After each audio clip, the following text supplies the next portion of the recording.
بسم اللہ والحمد للہ والصلاة والسلام علی رسول اللہ رب اشرح لی صدری ویسر لی امری واحلل عقدۃ من لسانی یفقہوا قولی۔ معزز سامعین، السلام علیکم ورحمۃ اللہ وبرکاتہ۔ میں ہوں بنت اسلام اور میں آج آپ کو بتانے والی ہوں بہت ہی مختصر اور آسان طریقے سے تجوید کے 5 سوال و جواب۔ معزز سامعین، پہلے سبق میں ہم نے تجوید کا تعارف بتایا تھا۔ امید کرتی ہوں آپ سب کو تعارف کی سمجھ آ گئی ہوگی کہ تجوید کا جاننا سیکھنا ہمارے لیے کیوں ضروری ہے اور کیوں اہم ہے۔ تو چلیے ٹائم ضائع کیے بنا ویڈیو کو سٹارٹ کرتے ہیں۔ ویڈیو کو اینڈ تک دیکھیے گا، جزاکم اللہ خیر۔ سوال نمبر 1، تجوید کسے کہتے ہیں؟ تجوید کے لفظی معنی عمدہ بنانے کے ہیں، یعنی حروف کو ان کے درست مخارج نیز تمام ضروری صفات اور قواعد کے ساتھ ادا کرنے کو تجوید کہتے ہیں۔ عمدہ بنانے،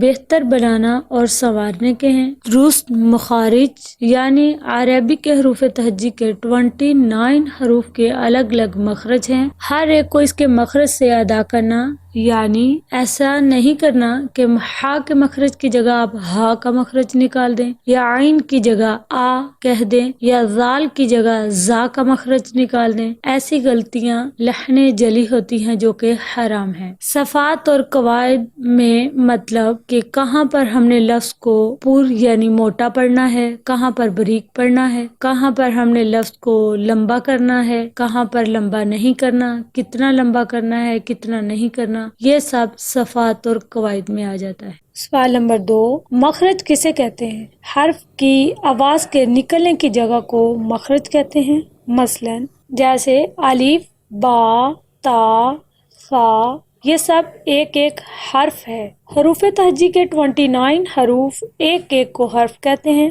جب ہم ان میں سے کوئی حرف ادا کرتے ہیں تو جو ساؤنڈ آواز ہمارے منہ سے نکلتی ہے، منہ کے جس حصے سے نکلتی ہے، مثلا حلق کے درمیان سے، آخر سے، یا زبان کی نوک سے، یا ہونٹوں سے، جہاں سے بھی ادا ہو، وہ حرف کی آواز کے نکلنے کی جگہ ہے، اس کو مخرج کہتے ہیں۔ مثلا آپ نے جس حرف کا مخرج معلوم کرنا ہو تو آپ حروف تہجی کا کوئی سا بھی حرف لیں۔ جیسے ہم نے ہا اور با کا مخرج معلوم کرنا ہے تو سب سے پہلے ہم ہا اور با کو ساکن کریں گے، مطلب ہا اور با کے اوپر اس سائن کو دیکھیے، دال کی شکل جیسا ہوتا ہے، یعنی چھوٹی سی دال کی شکل جیسا، یہ لگائیں گے، اور اس سائن کو جزم کہتے ہیں، یعنی جب یہ سائن کسی حرف پر آتا ہے تو وہ حرف ساکن بن جاتا ہے۔ پھر ہم ہا اور با ساکن سے پہلے یعنی شروع میں حمزہ متحرک لگا دیں گے۔ اب ہم آپ کو یہ بھی سمجھا دیں کہ حمزہ متحرک کہتے کس کو ہیں۔ جب الف خالی ہو یعنی زبر زیر پیش کوئی بھی حرکت اس پر نہ ہو تو وہ الف ہے، لیکن جب اس پر کوئی زبر زیر پیش آ جاتی ہے تو وہ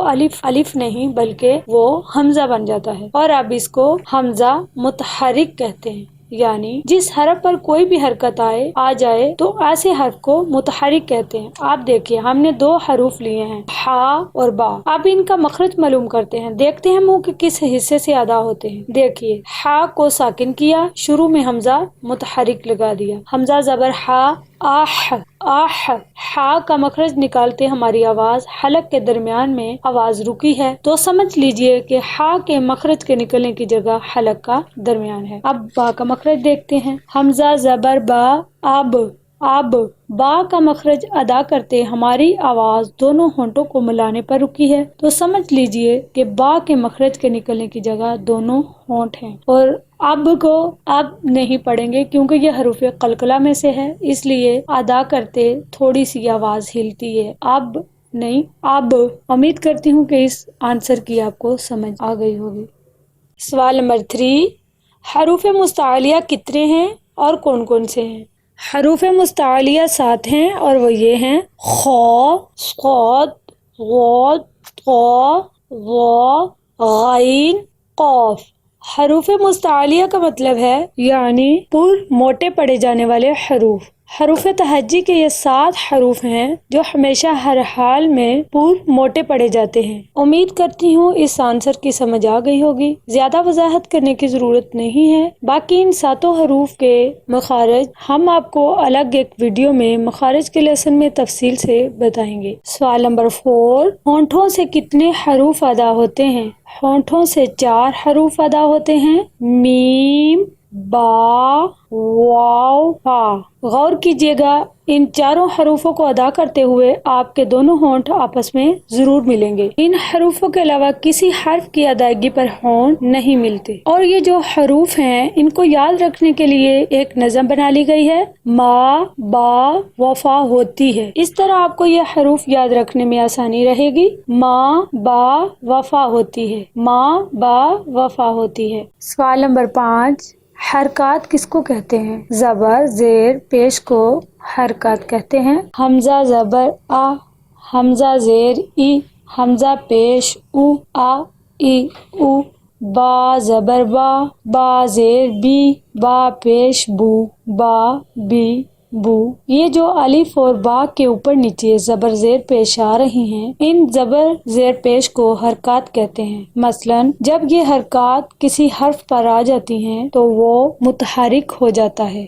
معزز سامعین، ہم آپ کو بتاتے چلیں کہ ہم نے یہ بہت ہی مختصر سوال و جواب اور اتنی وضاحت سے اس لیے بتائے ہیں تاکہ جو بہت چھوٹے بچے ہیں جیسے 2, 3, 4 والے بچے ہوتے ہیں ان کو تجوید کا علم نہیں ہوتا، وہ فرسٹ ٹائم سیکھ رہے ہوتے ہیں تاکہ وہ اچھی طرح ہر چیز کو سمجھ سکیں. آگے چل کر ہم آپ کو دوبارہ سے پوری وضاحت کے ساتھ تجوید لینتھی کورس بھی کروائیں گے لیکن مختصر کورس کرنے کے بعد. آج کے لیے بس اتنا ہی. ملتے ہیں اگلی ایک نئی ویڈیو کے ساتھ. تب تک کے لیے اللہ حافظ. والسلام علیکم ورحمۃ اللہ وبرکاتہ.